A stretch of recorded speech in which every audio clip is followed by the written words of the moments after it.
saja dimanapun Anda berada, salam jumpa dan salam sehat. Saya Frans M. Royan, Beliau International Consultant, mengucapkan tetap semangat meskipun kondisi pada saat ini adalah kondisi-kondisi yang sangat terus berubah. Nah, pada kesempatan kali ini saya akan berbagi mengenai topik yang terutama yang berkaitan dengan penjualan.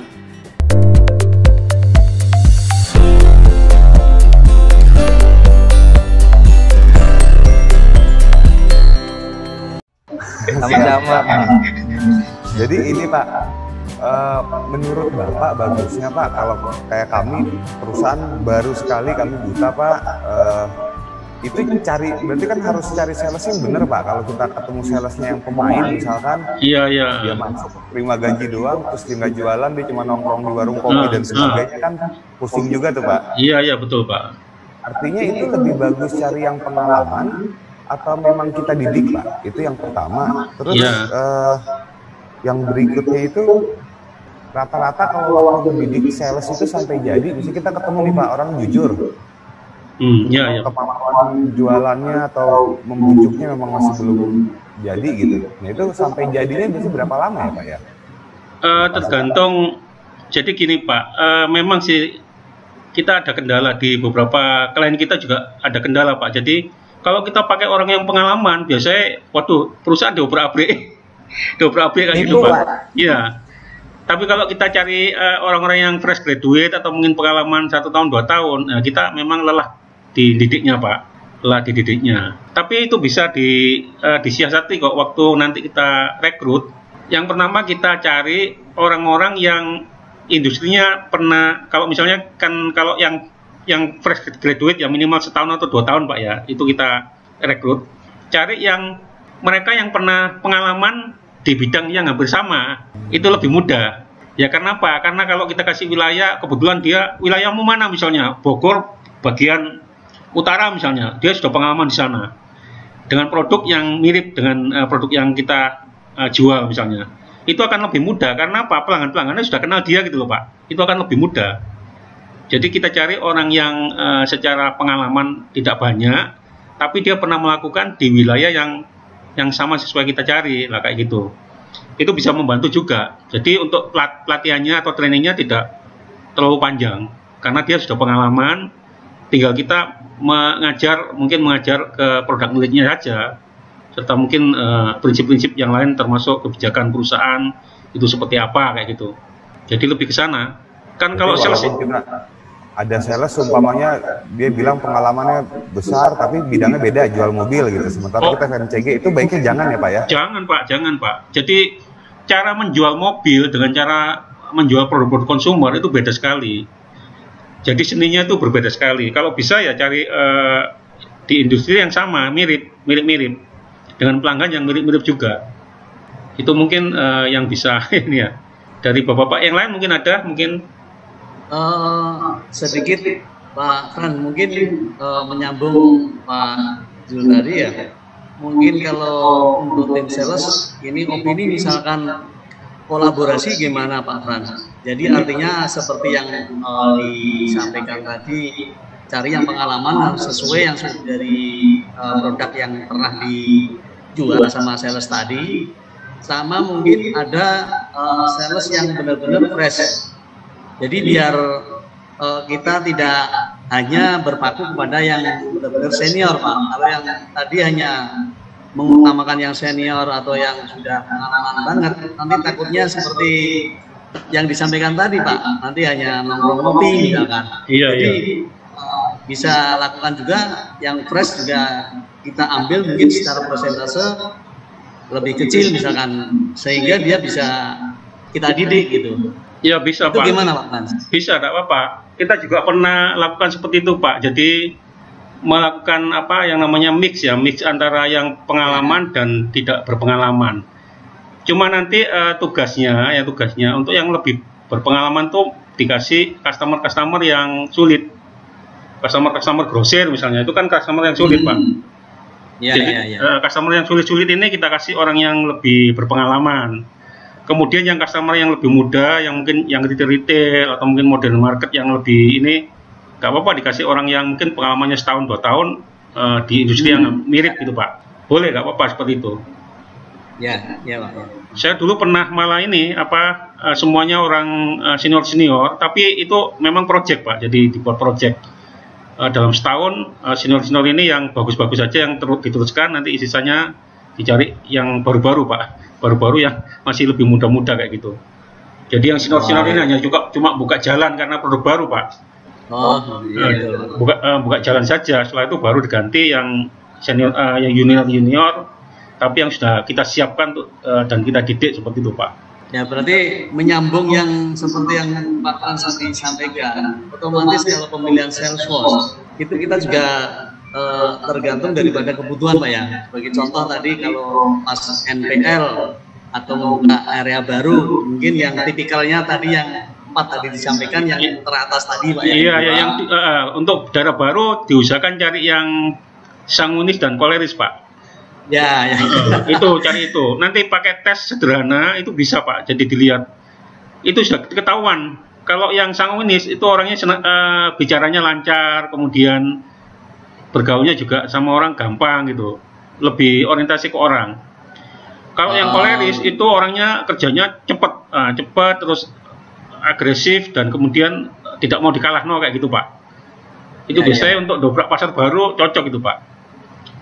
Iya. Kalau yang momentum yang nomor 3 dan 4 itu bisa untuk momentum untuk melanjutkan apa yang sudah dibuka oleh mereka kayak gitu Pak. Termasuk misalkan salesman baru yang fresh graduate misalkan seperti itu Pak ya. Iya bisa seperti itu. Yang NPL yang tipikal yang 1-2 tadi. Iya. Iya baik. Iya Pak. Halo Pak. Ya Pak. Itu tadi saya ketinggalan yang mengenai rekrutmennya Pak. Oh rekrutmen ya Pak. Siapa nih Pak Endi ya?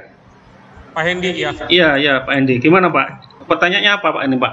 Aku mau nanya yang satu tentang rekrutmen tadi caranya itu gimana? Terus yang kedua ini Pak yang gimana caranya kayak mau pakai salesman tapi yang nggak pakai gaji itu?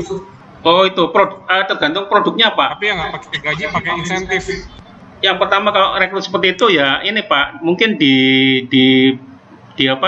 iklan pencariannya itu Bapak lebih tonjolkan untuk insentifnya. Jadi penghasilan di sisi insentif misalnya Bapak bisa kasih 5 juta misalnya, itu lebih ditonjolkan di waktu pembuatan iklannya Pak. Oh di insentifnya ditonjolkan ya? Iya ditonjolkan, jadi bukan gaji, bentuknya insentif supaya menarik gitu ya maksudnya ya? Iya. Supaya menarik ya tadi iklannya harus dibuat bahwa pencarian orangnya ini cenderung untuk pemberian insentif Pak. Oh itu ya. Terus kalau untuk orang baru, misalkan orang baru yang kita pasar baru, jadi harus yang orangnya koleris gitu ya Pak? Iya Sangunis dan koleris Pak. Jadi cari orang yang Sangunis dan koleris. Tapi biasa kalau sanguin koleris suka step back gitu Pak, solusinya gimana ya? Iya, yang sanguinis ini kan orang yang gampang memberi janji-janji Pak ya. Janji-janji terus kemudian secara administrasi juga tidak rapi. Pokoknya istilahnya itu bisa jualan, kadang-kadang nggak bisa nagih kalau misalnya itu jualan secara kredit lah kayak gitu Pak. Jadi gampang sekali memberikan kredit karena mudah kasihan kayak gitu Pak. Gampang memberikan kredit. Nah nanti di backup aja dari kantor kan ada orang yang ini setiap kalau itu jualannya kredit harus ada orang yang bisa menilai, minimal supervisor yang harus lihat, harus kunjungi customernya seperti apa kayak gitu. Jadi kalau untuk daerah baru? Kalau untuk daerah baru, ya untuk daerah baru yang nanti polisinya bagaimana? Biasanya kalau Bapak daerah baru tergantung produknya Pak. Kalau produknya itu mudah dijual secara tunai ya dijual secara tunai saja untuk awal. Gimana Pak? Sorry. Jadi kalau wilayah baru kan tergantung dari produknya yang dijual Pak. Kalau produk itu secara nilainya tidak besar dan mudah dijual secara tunai ya tunai saja nggak apa-apa di awal. Oke. Terus kalau misalkan ini Pak, kalau kayak training sales pertama apa yang perlu di training ya Pak ya? Yang pertama itu product knowledge yang pertama, yang kedua mungkin ini keterampilan menjualnya Pak, keterampilan menjual ya. Oke. Nah, trainingnya itu bisa simulasi, mungkin simulasi antara penjual dan pembeli gitu misalnya. Latihan, kayak latihan gitu Pak, role play gitu Pak. Jadi ada yang berperan sebagai penjual, ya ada yang berperan sebagai pembeli kayak gitu. Itu bisa untuk latihan di training awalnya Pak. Oke. Terus kalau karakter apa Pak yang paling penting atau background apa yang paling penting gitu dalam rekrutmen gitu? Background yang terkait apa Pak? Terkait pendidikan atau terkait apa ini? Apapun, misalnya kita mau rekrutmen si sales itu karakter utamanya apa Pak yang paling bisa awet sama bertahan? Soalnya kalau misalnya salesman pinter gitu Pak sama rajin, bisa jadi dia cuma datang untuk belajar, habis itu sebulan 2 bulan cabut. Ya, ya. Jadi kalau tadi kita belajar secara temperamen, orang yang bisa bertahan itu yang nomor 3 dan 4 itu Pak. Tangguin melankolis sama jadi ya? Iya itu adalah orang-orang yang setia, jadi bisa bertahan cukup lama di perusahaan, jadi mereka nanti kita berikan peran, ya perannya itu mungkin pegang customer yang agak besar kayak gitu bisa ya. Oke Pak, thank you Pak. Ada lagi mungkin Bapak Ibu? Ya silakan. Suaranya kecil Pak, jadi bisa agak ini Pak. Misalkan kita sudah di tahap maintenance nih Pak, sistemnya semua sudah jadi, misalkan sesuai dengan apa yang Bapak tadi sarankan, kita sudah buatkan sistem dari sales ataupun canvassing ataupun taking ordernya. Ya. Misalkan kita udah di tahap maintenance, sistemnya udah ada, tetapi salesnya misalkan ini berganti dengan baru gitu Pak. Nah, kira-kira dalam kondisi posisi seperti itu, apa yang pertama harus kita lakukan Pak? Kalau salesman baru kan biasanya perlu adaptasi ya. Jadi setelah product knowledge, training, kemudian didampingi Pak di lapangan Pak, supaya seperti tadi di dalam presentasi kan ada on the job training ya. On the job training itu mendampingi sales baru agar bisa melaksanakan pekerjaannya untuk mengganti yang lama. Jadi kalau di tempat Bapak sudah stabil, itu perlu memang training agar sales barunya ini bisa lancar gitu ya. Karena kalau kita rekrut, saya dulu punya pengalaman memaksa pakai orang fresh graduate ya, yang betul-betul nggak pernah punya pengalaman. Nah itu ketika kita lepas Pak, mereka itu minta dijemput karena apa? Dia bingung, wilayahnya nggak ngerti gitu. Jadi jalan-jalannya nggak ngerti. Apalagi mereka yang kita rekrut dari luar kota. Jadi nyari memang harus cari orang yang mengerti wilayah. Kalau wilayah kita itu di mana, nah kita cari orang yang tahu. Jadi waktu wawancara itu wilayah mana saja yang kamu ketahui, kita tanya seperti itu. Oh saya tahu tempat-tempat ini. Nah waktu penempatan ya kita usahakan di mana tempat yang mereka tahu itu mereka kita letakkan di sana gitu. Atau paling enggak ya nanti on the job training sebelum mereka kerja diminta untuk keliling-keliling, jadi keliling-keliling wilayahnya, mengetahui tempat-tempatnya gitu supaya gak bingung. Kalau misalkan kita ada acara pendampingan ke lapangan, nah kira-kira misalnya minimal berapa lama Pak pendampingan ke lapangan dengan para sales itu dalam tahap maintenance? Jadi begini, di dalam satu rute itu kan ada yang namanya frekuensi kunjungan ya Pak ya. Untuk menyelesaikan suatu wilayah itu bisa 1 bulan misalnya, 1 bulan itu dengan frekuensi kunjungan seminggu sekali. Nah berarti kalau kita training ya diusahakan mungkin bisa selesai di dalam wilayah itu. Jadi dalam satu putaran itu selesai. Sehingga sebelum dilepas dia sudah kita perkenalkan dengan customer kita yang sudah existing kayak gitu. Jadi kita kenalin, kalau sudah kenal kan pihak customer pun nggak ragu-ragu. Oh ini salesman barunya PTA misalnya. Karena banyak customer itu kalau ada salesman baru tidak diperkenalkan, mereka juga ragu-ragu Pak. Mereka pasti akan mau bayar misalnya, mau bayar juga ragu-ragu. Ini benar nggak? Ini salesmannya PTA misalnya. Jadi perkenalan itu di dalam on the job training sangat penting supaya salesman baru ini nanti secara pekerjaan juga bisa lancar kayak gitu. Dan customernya juga support. Ya 1 putaran aja Pak, 1 putaran saja, diusahakan 1 putaran. Kalau misalnya dalam 1 putaran ternyata gak mungkin bisa, ya mungkin gantian. Jadi gantian, mungkin sebelum sales yang lama keluar, mungkin mereka diminta untuk bantu training. Mungkin 2 minggu sebelum keluar kayak gitu. Setelah itu baru supervisornya yang bantu training berikutnya. Jadi selama itu juga kita kasih ketentuan kalau keluar tidak boleh dadak-dadak. Karena kan sekarang ini kan perusahaan-perusahaan kalau ambil sales kan pasti minta jaminan ya Pak ya. Jaminannya mungkin bisa ijazah, bisa BPKB, atau mungkin bahkan uang tunai diminta jaminannya. Sebelum mereka keluar, serah terimanya harus beres dulu, termasuk training orang baru kayak gitu. Jadi training itu mungkin dipakai sebagai bagian dari serah terima Pak, bisa jadi. Pak Pran, boleh nyambung Pak? Ya baik Pak, silakan Pak.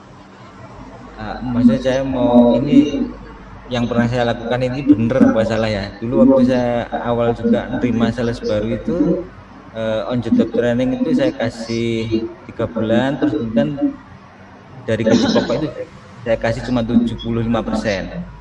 Kalau sudah 3 bulan trainingnya oke, baru gaji pokoknya saya penuhin gitu.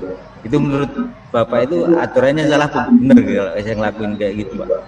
Itu sebetulnya kebijakan Pak, kebijakan perusahaan masing-masing bisa membuat seperti itu juga bisa. Jadi remunerasi yang kita berikan karena masih training tidak full seperti yang sudah selesai training, itu ada kayak gitu Pak, yang dipakai perusahaan juga ada. Bahkan pernah itu saya pernah hitung harian. Itu karena pengalaman ada yang sales terima baru itu seminggu masuk, setelah seminggu hilang dia. Gitu. Nggak masuk kayak gitu. Iya Pak. Akhirnya saya buat harian. Jadi misalnya 75% bulan itu akhirnya saya hitung harian itu aja. Jadi kalau dia nggak masuk ini ya terimanya harian. Bisa nggak apa-apa ya Pak ya? Iya nggak apa-apa itu Pak, harian Pak. Tapi harian itu kan artinya kalau dari UMR 4,2 dibagi 25 hari kerja, ya. Betul. Ya bisa kayak gitu Pak. Itu tapi nanti Bapak tuangkan di dalam perjanjian di awal waktu menerima Salesforce tadi. Jadi kan harus ada semacam agreement ya. Agreement itu perjanjian kerja sama masa training kayak gitu ya. Masa training itu nanti apa yang diberikan. Nah itu kalau dia sepakat tanda tangan ya sudah, itu termasuk sah Pak. Tapi kalau Bapak nggak ada surat perjanjian ya itu yang agak berat. Nanti kalau mungkin mereka menggugat dan sebagainya ya. Jadi surat perjanjian itu kan kesepakatan Pak. Kalau mereka mau tanda tangan kan berarti bersedia gitu loh dengan kondisi kebijakan perusahaan. Gitu.